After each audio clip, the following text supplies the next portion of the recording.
Хош, мархамат, атыңыз? Жашыңыз? Эмне жумуш кыласыз? Бытовой посуда. Мен көрсөм керек эмеден. Инстаграмдан көп чыгып атат. Мындай посуда алдыңарда турат.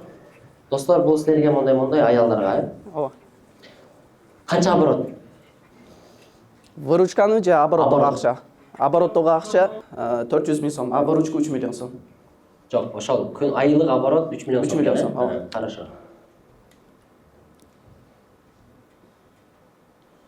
Таза пайда? Таза пайда 20%, 25%ке чейин, а юнитей чыгара турган болсок 15%, 13-15%. Таза пайда. Аз эмеспи? Же ошончо силер арзаныраак? Таза пайда бул таргет чыгарганда полный, даже 10 сом расход болсо деле ошону жазабыз, ошону чыгарганда таза 13%, 15%ке чейин. 13%, хорошо. Эми запрос эмнеде? Көбөйүп атабы же наоборот күчөйүп кетти атабы? Канча жыл болду иштегениңерге? Так, бул сферага киргенибизге 4 ай болуп калды. Биз ушуну акыркы бир айдын ичинде 4 айда эле ушунчага чыктыбы? Ооба. Өзүңөрдүкү. Башка эч ким жок аралашкан адам. Жок, аралашкан бар. Менин партнерим, байкем, досум Али байке. Экөөбүз иштейбиз. Экөө. Так, 250 миңден жетип атабы? 250 миң сомдон жетип атабы? Же чыгарбай атасыңарбы? Чыгарбайбыз, только салабыз. Канча сомдон аласыңар өзүңөргө? Январдан башталды. Результат. Мертвый сезонда биздики удачный болду. На самом деле, бытовой техникада январь, февраль... Бытовой техника силерде кичинекейлерди? Кичинекей. Посуда, пылесос, ушул сыяктуу нерселер. Байкеге эме катары айтайын, насаат катары. Только онлайн бардыгы? Только онлайн. Доставка. 99%. Канчалык адамдар онлайндан упущение кылат да? Меники 99% онлайн. Мен магазиндерим жок Цумдарда. Мен чисто доставкада иштейм. Бул дегени сиздердин көрбөй аткан жолдоруңуздарды бирөөлөр басып жүрөт да. И нужно у вас спросить. Онлайндан кантип кирип, кантип соода кылыш керек экендигини $100 айтып бере аласыңарбы? Жок. Жок. Конкуренция, бул майданда, бул бизнесте. Мен өзүмдүн билимимди өзүм баалайм. Эгерде билим керек болсо, бытовой техникада барам, системага коюп бере алабыз, бирок нормальный сумма талап кылабыз. Хорошо. 50 на 50. Это от чего? От прибыли. Кандай? Баня кылып бере турган болсоңуз, бир салам берип коеюн байке. Эме, бул жерде эсеп китеп жүргүзө турган жер эмес, бул жерде болушунча раскрывать этип туруп бизнести эме кылайлы. Мен айтып аткан нерсем просто люди, видишь, не соображают, как в этой сфере двигаться. Я сейчас тут раскрываю, рассказываю. И наша цель – это дать понять людям, что в онлайне они много выпускают. Я тебя ценю, понимаю. Эми, в чем запрос у тебя? В чем? Биз акыркы февраль айында 3 миллион сом обороттон 10 миллион сомго чыгабыз деп жатабыз. Бунун үчүн бизге азыркы учурда үчөөбүз иштейбиз. Сотрудниктин санын 10го чыгарабыз деп жатабыз. 3 адам 3 миллион сом оборот кылып жатат, а сотрудник 10го чыгарып туруп, анткени башында по-любому биз сыяктуу иштесек керек деп ойлойм. Анткени сиз өзүңүз айттыңыз, максимум иштегенде 60% бир сотрудник иштейт, сен сыяктуу иштей албайт деп. Ошого бир орточо эсеп менен 10 миллион сомдо расчет алып жатабыз. Обороттогу акча. Эми маселе бул 10 адамды биз кантип башкарабыз, 10 адамды кантип кармап калабыз, же болбосо 10 профессионалды кантип жыйнай алабыз. Экөөңөр эмне иш аткарасыңар? Мен маркетинг, бул жак сатуу. Только видео, съемка ошолорду кыласыңар, боло берет чыкса. Ооба. Могу жетти. Дополнительный стульчикке отургузуп койгула жанына. Если конкретизировать вопрос, найм сотрудников болот атабы? Найм сотрудников, ооба. Оборот это, вы думаете, если количество көбөйсө, сотрудниктерде оборот көбөйөт деген ой болот атабы?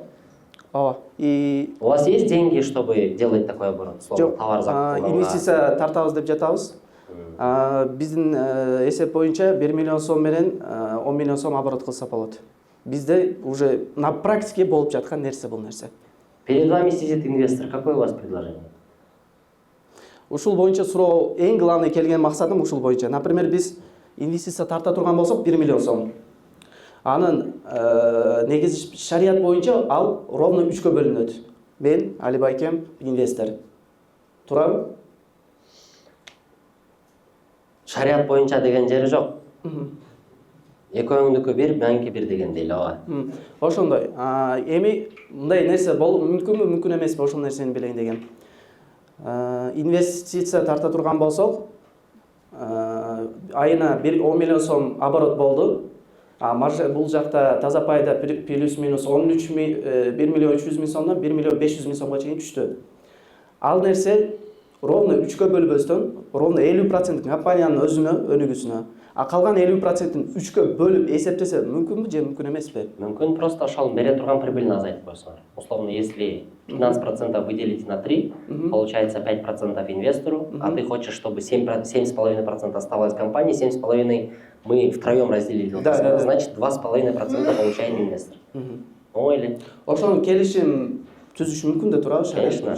Ты мне говоришь, братан, 1 миллион сом бер, мен ушунча оборот жасайм, ошондой соода кылам, ошонун чистой прибыли 1 миллион сомдон 1 миллион 500 миң таза пайда калат в течение месяца, условно, если ты мне говоришь. И ты мне говоришь, 2,5% 200 миң сом болот примерно. 200 миң сомду мен сага айына берип турам десең, я такой ойлонуп, товар сатканыңдан чыгабы же кандай кылып чыгарасың деген суроону берем. И мы там прикрепим либо на одну единицу, пылесос приходит на 1000 сом, да? Продаешь за 2000. Расход, 600 сом прибыль. 600 сом прибыльден 2,5% канча болот мага? Это 150 сомов может быть, это 100 сомов может быть. Ушул 100 сомго мен разымынбы? Разымын. Хорошо, тогда ушул единицага байлайлы деп туруп, мурабаха кылып, заранее мен ошол закупту ошол товарга коюп берем.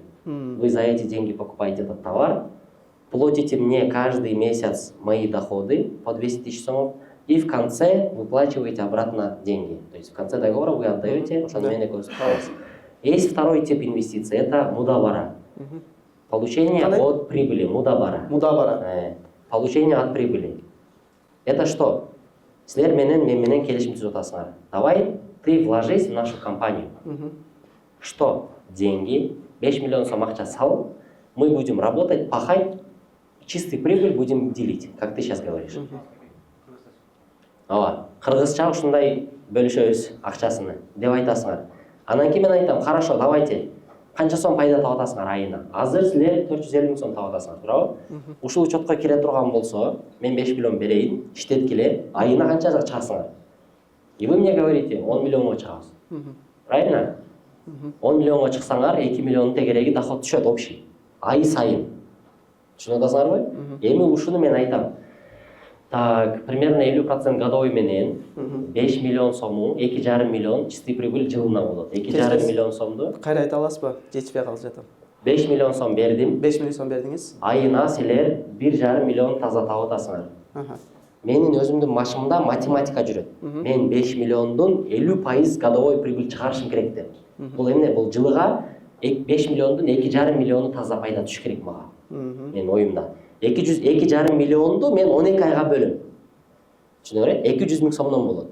210 миң сомдон мага пайда түшө турган болобу дейм мен силерге. 1,5 миллион сом доходуңардан 200 миң сом это сколько процентов? 20. Жетпейт. 1 миллион болсо 20 болот. А так 15%. Чистый пайдаңардан 15% мага бересиңерби?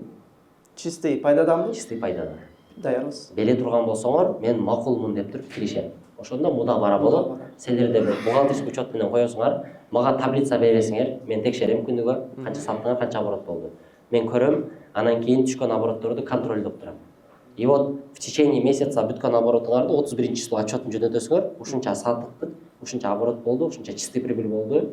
Жаңы сотрудник алдык, ошого 30 миң сом дополнительный расход болду. Итог 1 миллион 500 миң сом, инвестордуку 210 миң сом. Оборот көтөрүлдү. 15 миллионга чыгып кетти сезондо. Заработали сколько? 2,5 миллиона. Мой доход условно также повышается. Бул мудабара болгондо. Доход снижается, сезон жок. Он заболел, ты уехал. Жоксуңар экөөңөр тең. Оборот түшүп кетти, чистый прибыль 200 миң сом. Мен канча алам? Чистый прибыль 100 миң сом болотса, мен алам 15 миң сом. 15 миң сом. Да. 15%. То есть мен ошого макул болуп кирип атам да. Мудабара ошондой. А мурабахада силер фиксированный кылып коесуңар бар жокко. Мончо позиция алдык, ушул сомдон ушунча кошуп беребиз, болду, кете берет ал. 5 холодильник алдыңар. мен силерге бул 100 000 сомдон дейли, 100 000 500 000 сом болот. 500 000 сом мен силерге инвестиция берип атам. Анан силер мага айтасыңар, братан, 100 000 сомдон алдык, биз 150 000 сомдон сатабыз. Биз сизге 15 000 сом кошуп берсек кандай дейсиз дейсиңер. Мен анан ойлонуп туруп, макул дейм. Ошондо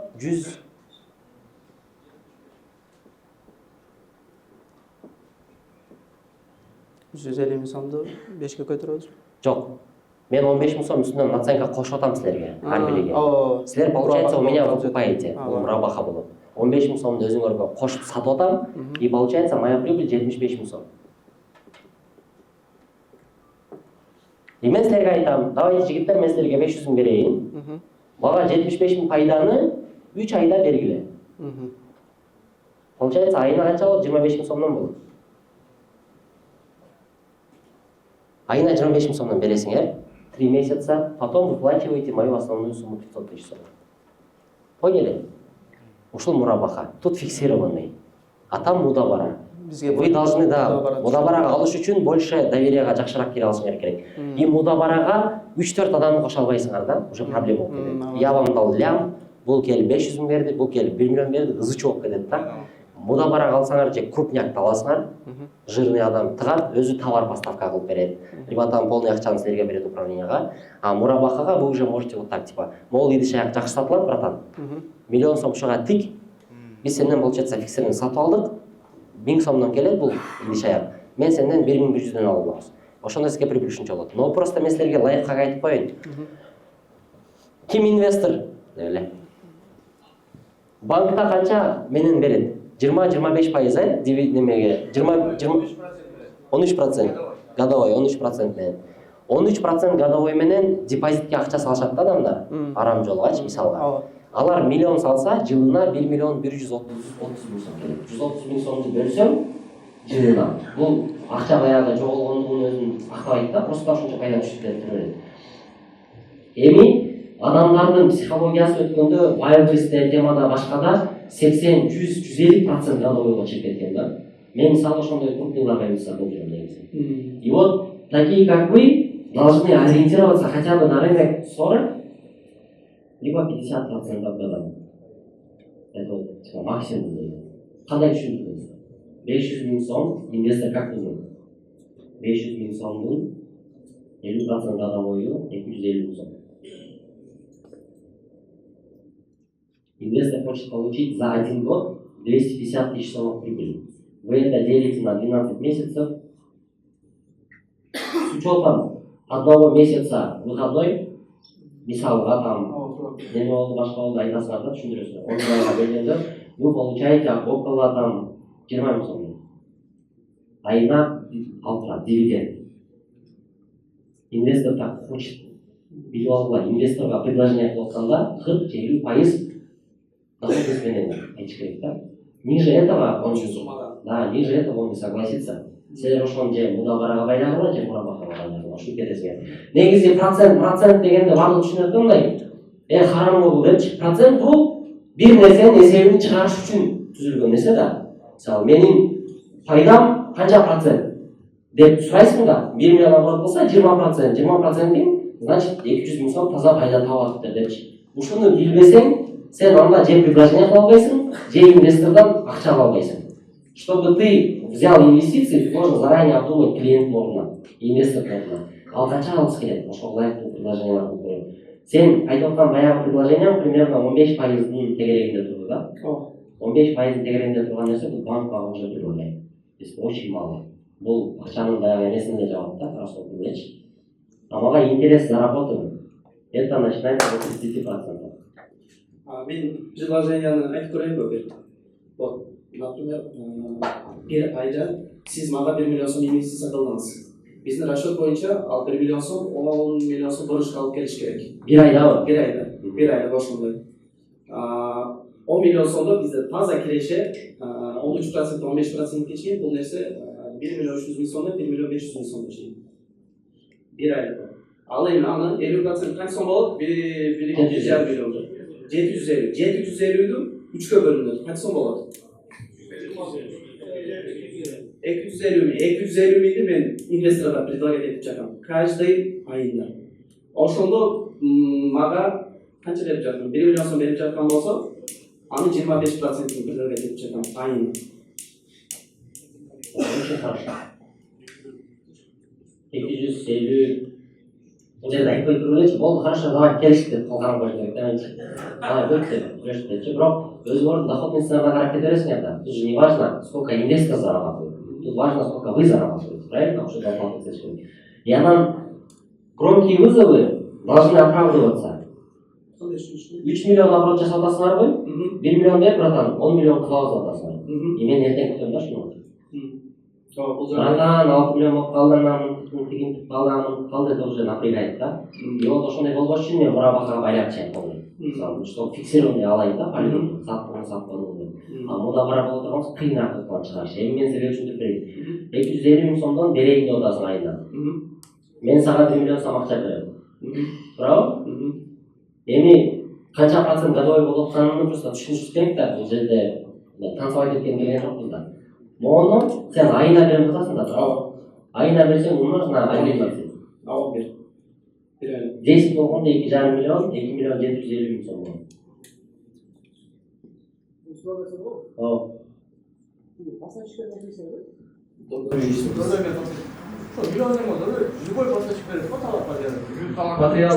Материал деп алып ошон үчүн 250 миң жетип жатат да бизге. Ошон миллионду алып ай сайын 230 миң доллар ай сайын. Анчалык суммада материал бербейт бизге. Анткени биз Дордойго келгенибизге 2 ай болду да. Дордойдогу 2 айдык балага ишенбейт. Дордойдо адам 2 айдык. Новый био тип коюм, туурабы? Бирок алып жатабыз. Алып жатабыз. Мен анын өзүн керек. Буларды сактайын деп атам да просто. Бул майдан бизнес иштеш керек. Самом деле эме менен биз келишим түзгөнбүз. Бизде основной 5 поставщик болсо, ар бири менен материал сүйлөшүп чыккан. Алардан экөөсү уже согласий данный время берип жатат материалга. А калгандары болсо, бирөөсү күнүмдүккө берүүгө даяр эмне. Күнүмдүк, например, менден 50 миң сомдук товар аласың. Ошол 50 миң сомду бүгүн кечки мал жолдосум эртең келген. О, сен ошондой поэтому кыйыныраак бул жерде. Поэтому вам инвестор. Вы работаете с инвестором. Азыр ушинтип иштей турган болсоңор, я вас не то что обанкрочу, нормальный жер коем да, 1 жылда мен доход өсүп канча болду процент боюнча.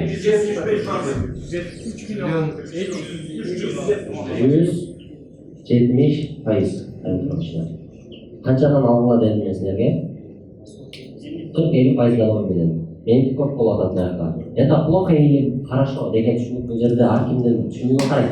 Мисалы мен бекерге көчөдөн телефон таап алсам, бекерге ошону менен сатыш үчүн мен акыры акча төлөш керек болсо, мен экономика көрүп коюм, пайда түшүп атат. Бөлүшөрүм мен 50-50 болсо келечи.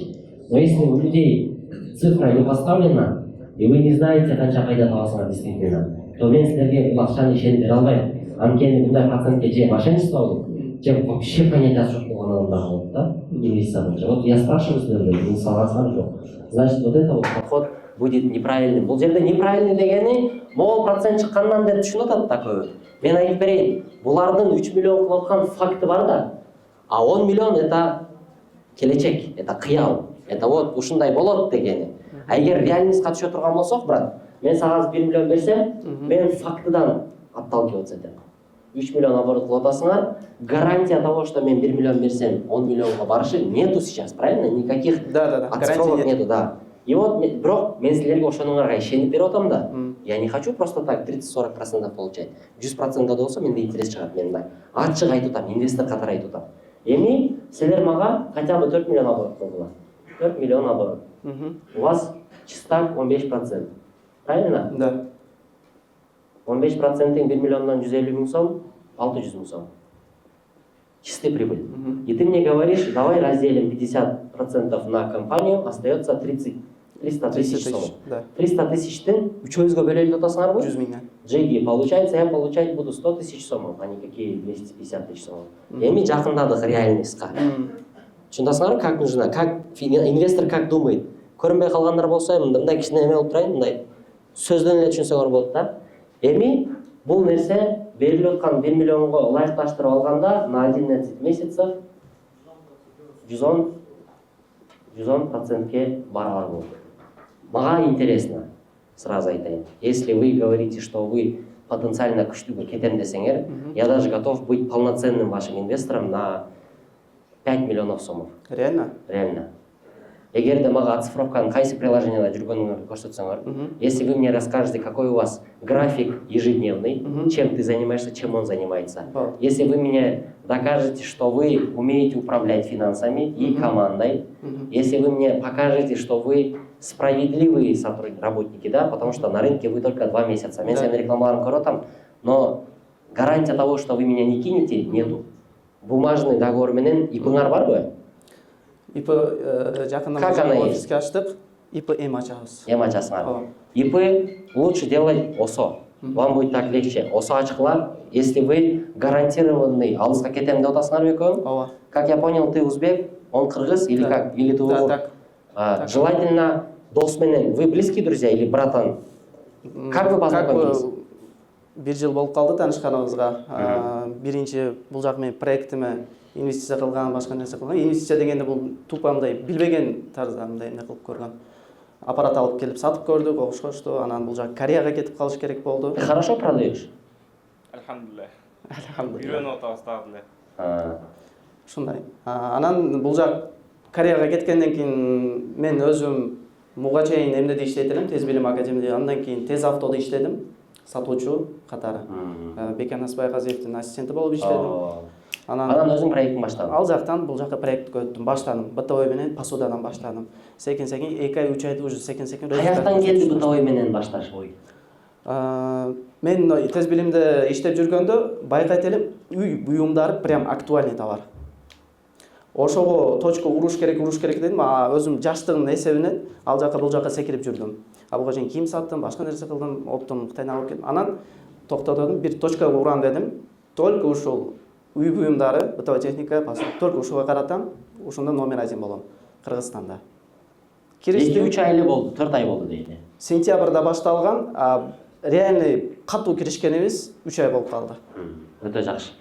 Мындай аплодисмент кылып коелу, негизи. Бул жерден ага турчу жооп ондайда банальный суроолор келет азырчы, кандай бизнес баштайын, эмнеден баштайын. Сендер ойлобогон жерде акчалар жатат да. Мен айтайын, кимиң мен күчтүүмүн деп атасың аякта. Мен иштеймин, заряженныймын десең, оборот жасап жүргөн бытовой братанчикке баргыла дагы СММщиге болуп бергиле.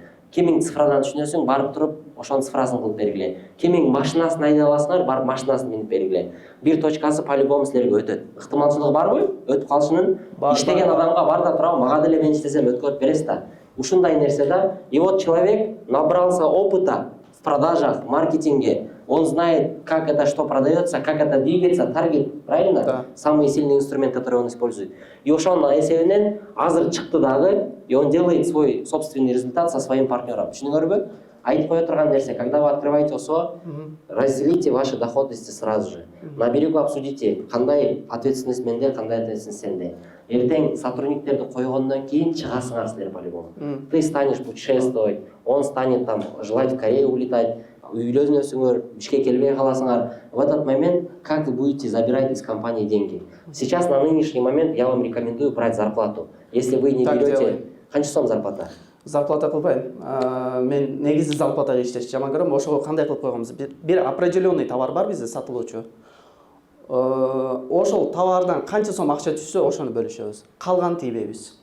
Это тоже хорошо. Внутренняя обговоренность менен ошондо кылсаңар жакшы. Учетуңар эмнеде жүрөт? Пока что Excel таблица, Google таблицада жүрөт. Ким толтурат?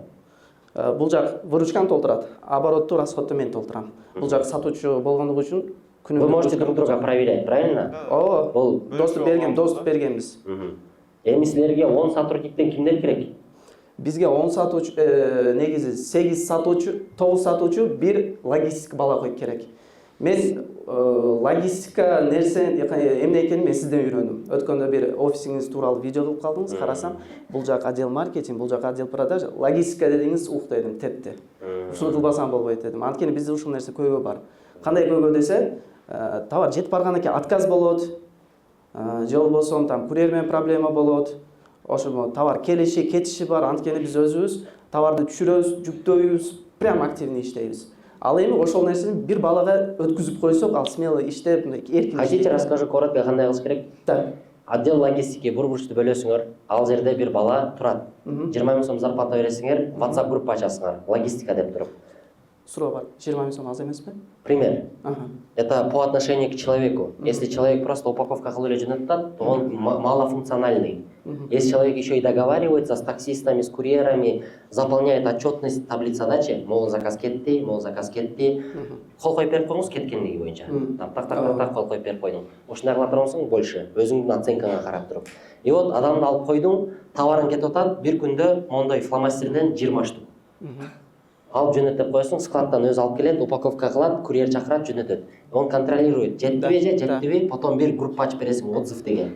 Менеджер менен ошол логистик ошол жерде контроль кылып туруп, отчет келиш керек. Жетти деп, клиенттерден келсе жакшы отзывдарды алыш керек. Чтобы вы эффективность поднимали в сарафанном радио. Ошол баланын функциясы ошондой болгондо, вы будете сфокусированы на маркетинг и продажах. Логистиканы ойлонбойсуңар. Бизде ошондой отдел бөлүп чыгаамын, ар бирин өзүнчө, чтобы бири-бири менен алаксыбасын депчи. Мисалы, менеджер сатыш керек да, маркетолог реклама кылыш керек. Алар проблема менен отурбаш керек, каякта жөнөттүңбү, сен кылдыңбы, мен кылдымбы депчи. Логистика бул биринчи очередте силер үчүн. Экинчиси, почему силерге 7 менеджер керек? 8 менеджер. Зачем? Анткени мен анализ кылышты жакшы көрөм. Анализ кылып көрүшүм боюнча бир сатуучу орточо 1 миллион 1,5 миллион сомго чейин онлайнбы? Онлайн. 8 менеджерди каяка батырасыңар? 8 менеджерге жаңы офиска көчтүк. Эртеңкиге уже жаңы офиска көчүп жатабыз. Ал жакта 4 комната бар. Бирөөсүнө чоң отдел продажа, экинчисине отдел маркетинг, а бул жагына отдел логистиканын баланы киргизем деп жатам. 8 менеджер каерде сатат? Отдел продажа да ошол комнатада сатат. Эмненин ичинде сатат? Инстаграмдабы же клиенттер келеби? Клиент горячий лидтерди мен жеткизип берем WhatsAppка. Сатабы? 8 менеджердин атайын өзүнүн комнатасы бар.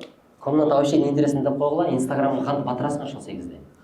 Инстаграмга сурооңузду тактап коебуз, кандай батырасыз? 8 менеджер соода кылат. Түшүндүк. Алар 8 аккаунттун ичинде отурат. Жок, же бир аккаунт. бир аккаунт. Бир аккаунт болуп, анан кийин WhatsAppка алардын 8 номери болуп, ошол ар бир мисалы определенный товарларга таргеттеген туруп бири-бирине бөлүп коебуз да. Мисалы 2 товарды бир Фломастерге бул, саатка бул, доскага башка. Например, эмнеге отдельно, бытовой техникага отдельно, посудага отдельно, посуданын бир туруна отдельно, кастрюляга отдельно. Откуда вы это думаете, что ушундай кылыш керек деп? Интересно было просто. Ар күнү. Мы же открыто разговариваем. Ар күнү отуруп ойлонуп. Каяктан келди? Каяктан Алла берди. Кайсы отдел продажда көрдүңөр ушундай битта кылып бөлөткенди? Эч кайсында көрдүм. Мен силерге суроо берейин.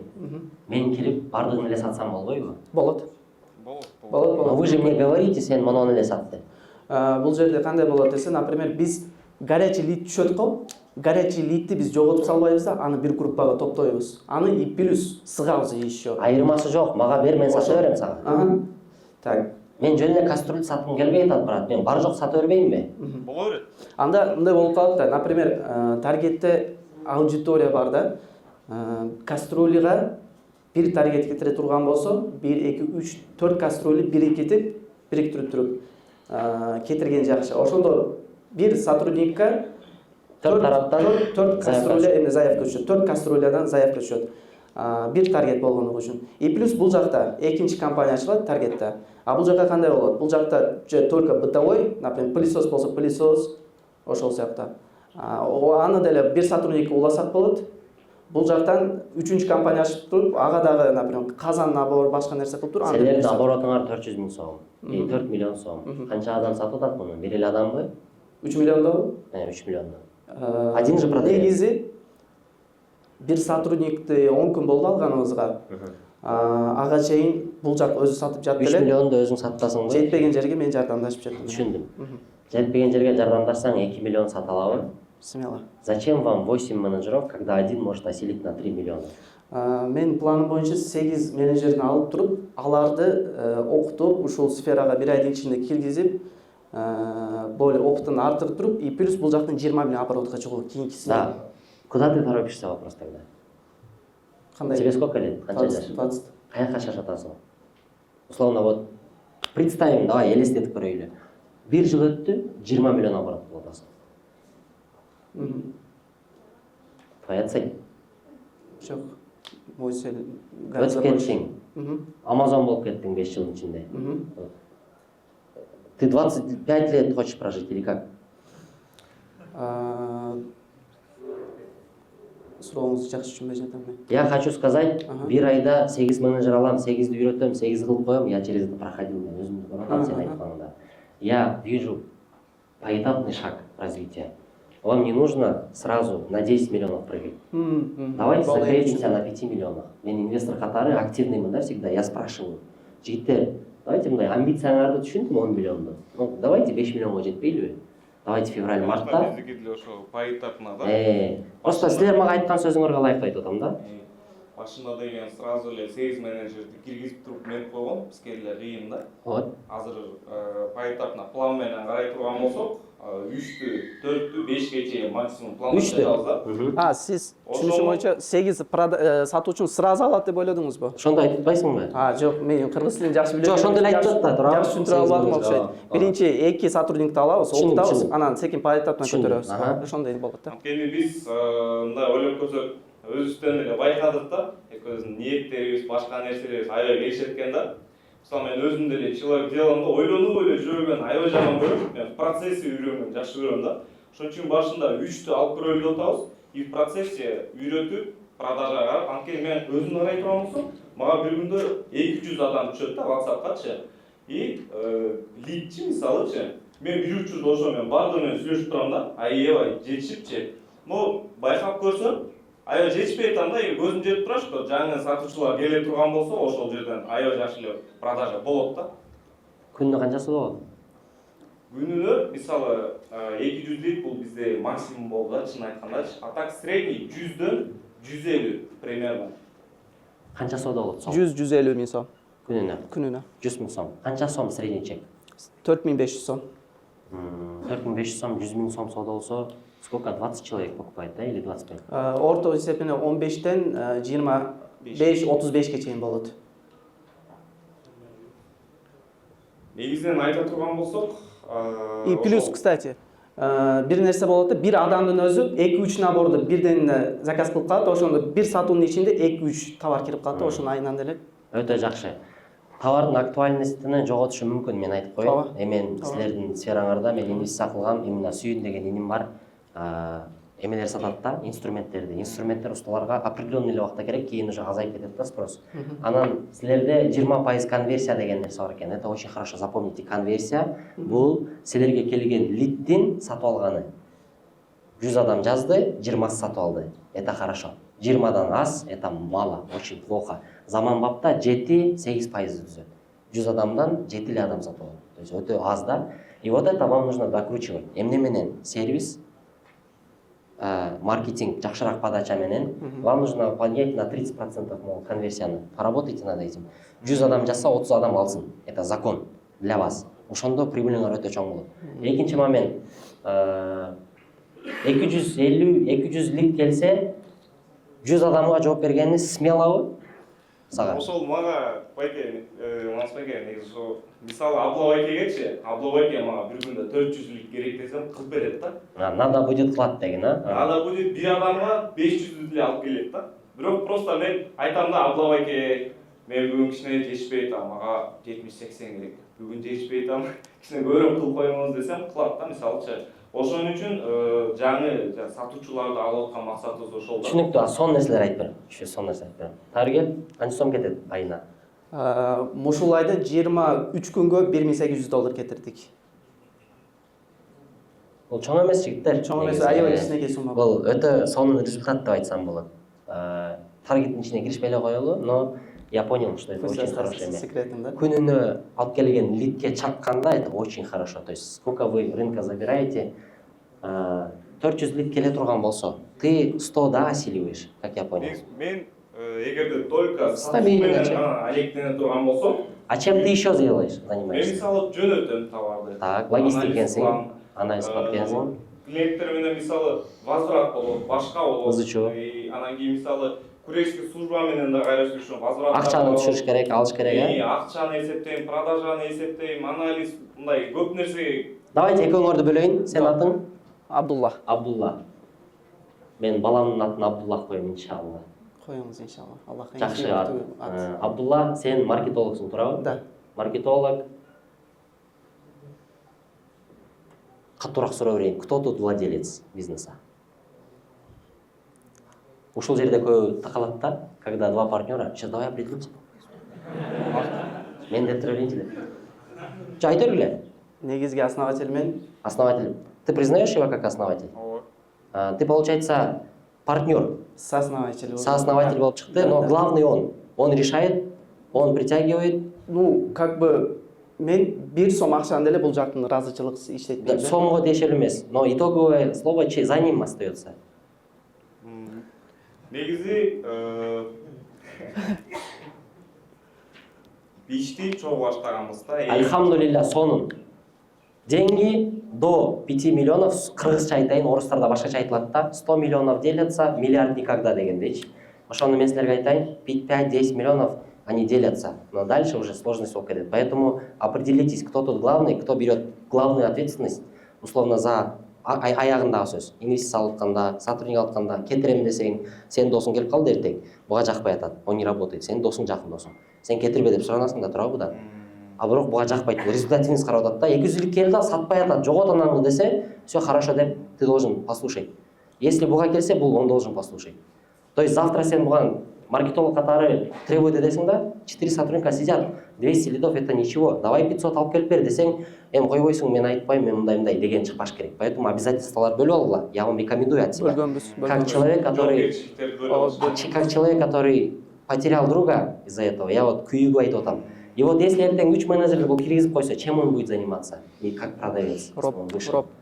Руководитель отдела продаж болгондо, он перестает якобы работать болбош керек да, в твоих глазах. Поэтому функционал должен в каждом отрезке делиться. Сен маркетолог алып, амбассадор алып коюп койсоң, ты уже не снимаешься. Деген ой кетпеш керек буда. Поняли? Вы должны разделить ваши функционалы. Генеральный директор, исполнительный директор, бөлүп. Вот, эми Абдулла маркетинг карайт, финансын карайт, еще? Закуп. Закуп. Ага. Сен атың? Али. Али, доставка? Доставка жөнүндө. Курьер. Курьер тарабынан Сатуу. Сатуучуларга рок болду ошол. Иншалла. Дагы? Ошол тарабын карайм. Бөлүп берсем майлыбы? Эмне болду? Сатууга карайт, логистикага карайт, отправка. Сатуу, отправка эң негизгиси. И финанс. Финансты экөөбүз ортодо. Экөөнү карайсың. Мен сыяктуу просто бул жерде сатуу бул жагында болсо отправка. Меники закуп, бул жак отправка. Как человек, который прошел очень много путей, көптөгөн бизнестерге акча салып көрдүм, внутрянканы көрдүм, ызычууну көрдүм, проблеманы көрдүм, тез өскөндөрдү дагы көрдүм, секин өскөндөрдү дагы көрдүм. Вы круто развиваетесь. Я от себя рекомендую, как Адушинский. Во-первых, логистика алгыла. Обязательно. Бул один человек. Кичине понятияны бересиңер, 5 күн үйрөнөт. Биринчи күнү үйрөнүп кетет логистикачы. Могуну аласың, адресин жазасың, номерин жазасың, жөнөттүң. Курьерге алып кетсин, отчет толтуруп кой болду. Биринчиси. Экинчиси, эки продажник алгыла. Эки продажник? Башталышынан же бир айга? Жок, бул башталышынан эле. Вы будете отталкиваться от лидов. Эки продажник должен брать по 100 лидов каждый день. 10 получается. 200 бул карай берсин. Он должен быть примерным руководителем отдела продаж. То есть сен өзүң результативность көрсөтүп, азыр силерде 200 лид турабы? 200, 150 деп атпайсыңбы? То есть буларга сен өткөрүп бере бересиң, пока они не станут профессионалами. Когда они станут профессионалами, сен өзүң руководитель отдела продаж чыгасың дагы, сразу дагы 3 адамды аласың. Отталкиваясь от лидов. Лид 500-га чыкты, берет еще одного. Түшүнүңөрбү? 600-га чыкты лид, дагы бирөөнү аласыңар. Максимально обучите своих сотрудников именно тому, что бир менеджер 200-дөн, 150-дөн, 200-дөн азайбасын. Сүйлөшкөнү. Менден суроо да, сиз айтып атпайсызбы, мисалы, лид 500 болуп калды, дагы бир дабыл, анан 600 болуп калды уже. Келип баштады депчи. Бирок ал лидтин келиши таргетке канча төлөсөк ошондон көз каранды болуп атат да. Также и прибыль у вас поднимается. А мисалы биз кааласак 1000 эле чыгара алабыз да лидчи сразу эле көрүп продавец алып койсок кандай болот деп ойлойсуз? Вы же к этому и стремитесь. 10 миллион сомго чыгам деп ошону кылайын деп атасыңар да. Силер 5 миллион, 4 миллиондо турган болсоңор, 3 миллиондо, значит, могул нерсени нужно что сделать? Умножить на 2. Также и видео, фото, магазиндин количествосы, сотрудник ушинтип кетет. И потом вот это тоже будет удваиваться. Түшүнүңөрбү? Это математика ушинтип иштейт. Азыр айтпайсың, кантип көтөрсөк баягы тарай көбөйөт атпайбы? Бияк көбөйөт, бияк деле көбөйөт. Кылып жаткан жумушубузду эки эсе Да, вам сейчас, да, өтө сонун кетип атыптыр. Вам не нужно 10 миллионго сразу скакать. Давайте. Ошо сиздин мисалы азыр сиз бизди начинающий бизнесмендер катарында көрүп турасыздар. Биздин каталарыбызды, башка нерсебизди насквозь көрүп турасыздар. Биздин мындай эң азыркы шашып аткан нерсебиз эмне деп ойлойсуз? Силердин айткан сөзүңөрдөнбү? 3 айда жетишкен результатыңар өтө жакшы результат. Мындайды көп адам кыла бербейт. Ваша задача сейчас коренди жайыш керек. 3 миллионго жеттиңерби? Сделайте такую систему, чтобы силер жок болуп калсаңар дагы 3 миллион оборот боло берсин.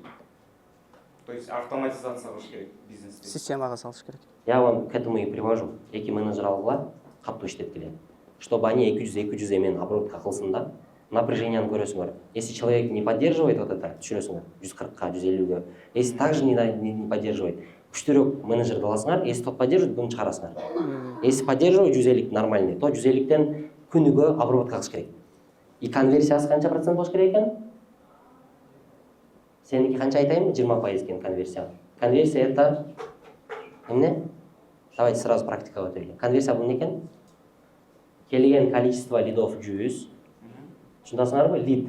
Соотношение экен. Соотношение конверсии 20% болгондо вы 20 заказов должны получать. Это 3 адам алып койду бир адам 3 заказ алып койду, 20 заказ келиш керек. Поняли? Ушул конверсия менен менеджериңерди контролдойсуңар. 100 лид бердиңби сен менеджерге, 20 заказ түшүш керек болду. Ты больше не знаешь ничего. 30%га көтөрүш, ты покажи, как это көтөрүштү, как продавец катарычы. Сонураак обслуживание кыл, жакшыраак айт.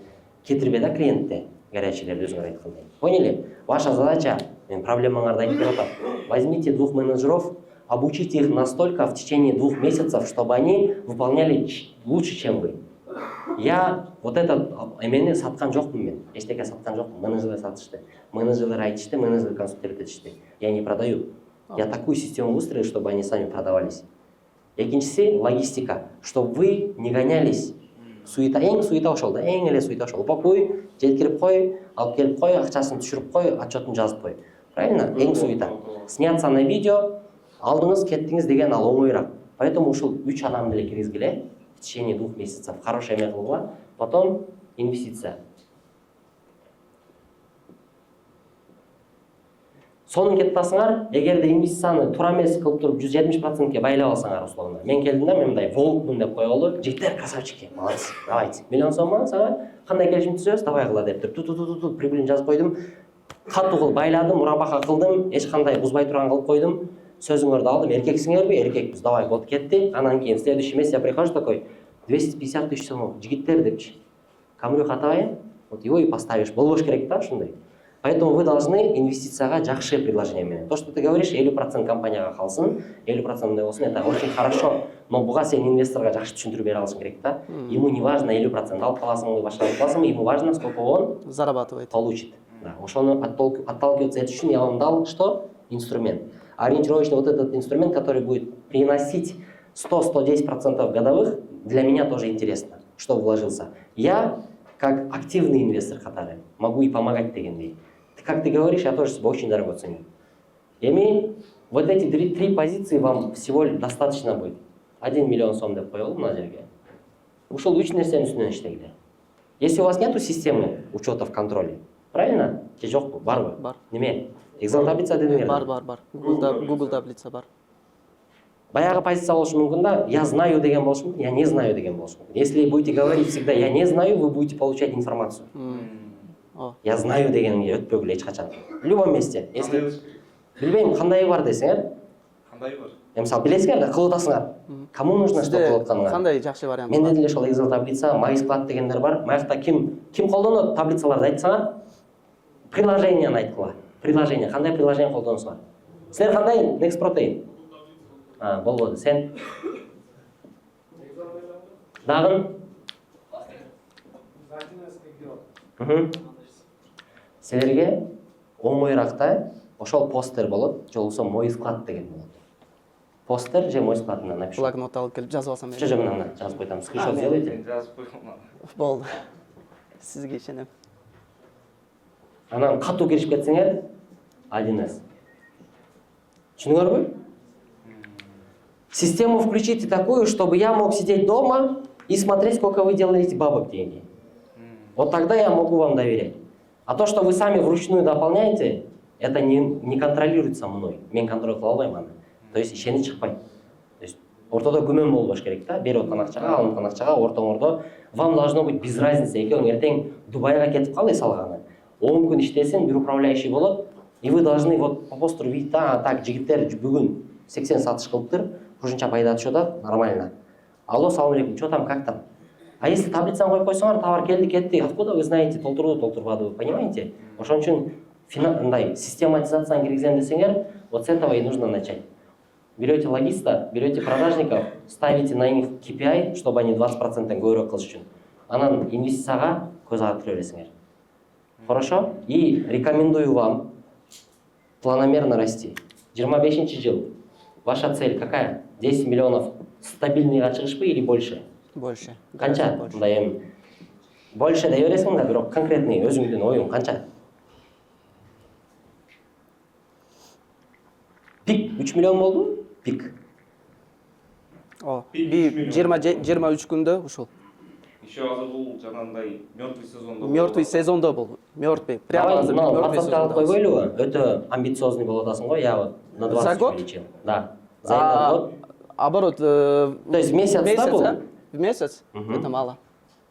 Кыргызстанда ушул жылдын аягында номер 1 болушубуз керек БТО техникада. А буның үчүн артына о жерине бир нөл койсок нормально болсо керек. Сен кайсы жерде 200 миллион оборот кылдың бир айда? Айдабы же жылда атасың муну сен азыр? Оборот 1 жылдык. 1 жылдык. Хорошо. Мы делим это на... Жок. Мен адашып кеттим. Бул жака чыксаң кичине неме болуп калат экен. Месяц оборотту Мондай өсүш керек да, мен силерге просто айтайын. Тут лучше задать вопрос, кандай кылсак туура болот. Вы получите просто ответ. Я вам скажу. За каждые 2 месяца 1 миллион кошсоңор өтө сонун. Түшүндүңөрбү? Эгерде постоянно стабильный оборот болуп атат, у вас там лиды проблема жок, продажадан проблема жок, команда работает болсо, каждые 2 месяца 1 миллион сом кошуп, ошону стабильныйга, фундаментальный кылып койсоңор, прекрасно. Это прекрасный рост биздин рынокта. Я понимаю амбиции, но ты за пределы еще не вышел. То есть предел Кыргызстана, он в любом случае ограниченный болот да. Ысык көлгө түшөсүң, ты можешь думать, азыр мен мореге түштүм, я буду кетсем кете берем депчи. Но баягы жээкке тез эле барып каласың да, и в этот момент ты разочаруешься, что 20 миллионов болбойт экен, и ты будешь винить себя. Маркетинг кетпей атат, сен сатпай атасың, сен мындай кылып атасың, мы должны были сделать, эмне кылып атасыңар? Я вот ушундай вот такалып калгам да, бул потолок деп коем. То есть вы должны это понимать каждые 2 месяца. Поднимаете оборот, поднимаете рекламу, поднимаете сотрудников, обучаетесь, дальше, да, мисалы, я тоже могу представить, да, 200 миллион долларов оборот планыш. Но когда ошону декомпозицияга өткөргөндө кыйналып каласыңар да. Вы будете просто думать, азыр мага сайтты мага $1800 кетирсем, X10.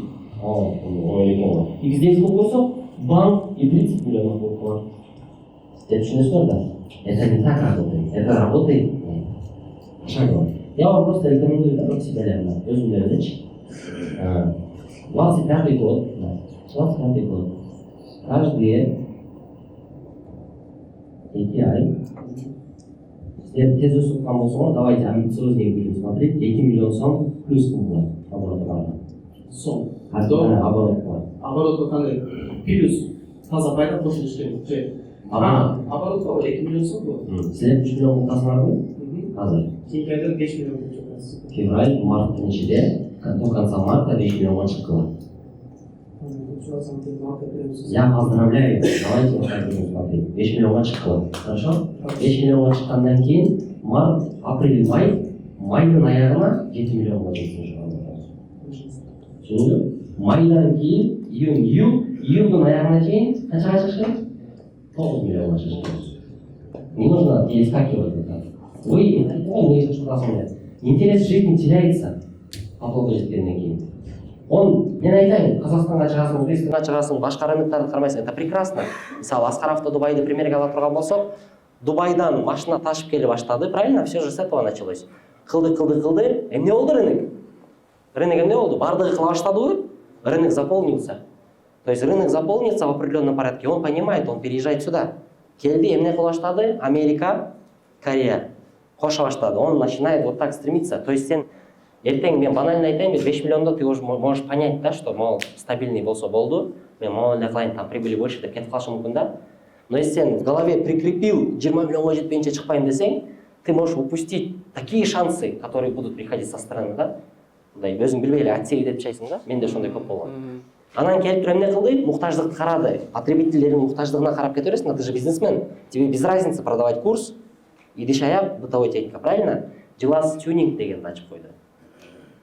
То есть поняли, откуда вот это все проистекает? Еще типа под ниша. Да. Мен деле көрсөттүм го, заманбап жебери кетип аткан. Потом я туда, потом сюда, потом там, потом сюда. И вы, может, через год-два вы можете потерять смысл в продажах в этих вещах. И вы можете перейти на производство идиш аяктарга.